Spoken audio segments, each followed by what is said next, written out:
What's up mga ka-idol? Linggo po ngayon, maglilinis po tayo. Yan po mga ka-idol, yan po, nilinisan po yan. Ito na po yung nalinis ko mga ka-idol. Yan o. Marami na po ng jumbo mga ka-idol. Mga ka-idol.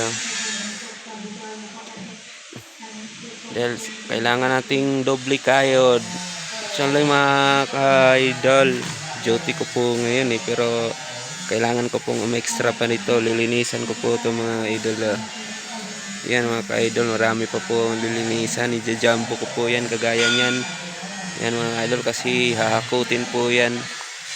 Yan po yung mga reject dito sa plastikan. Yan mga ka-idol.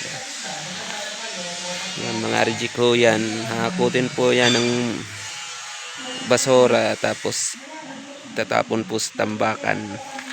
Yan, marami pa po dun mga ka-idol. Kailangan po natin extra. Ito po mga idol, mga karton. Lilinis. Kailangan linisan yan mga ka-idol. Yan. Ito po yun, plastikan po yun dito. Pabrika po ng mga plastik. Yan po doon, ginigiling po. Ginigiling po yung mga yan, no, nakasako giling na ho yan. Yung mga plastik na yan mga ka-idol. Ito po yung inutos sa atin na lilinisan. Yan, ginajumbo ho. Jumbo po yan, nililinisan. Yan mga ka-idol.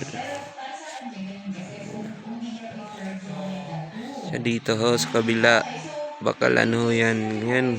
Sino po yung gusto ng mga yan, ng gilingan, crusher, ayan dito po gumagawa po sila. Order lang po kayo dyan. Yan. Yan, marami silang bakal. So yun lang mga ka-idol, update lang po tayo kasi kailangan ko po pa itong tapusin. Ingat po tayong lahat. God bless po sa atin. God bless po.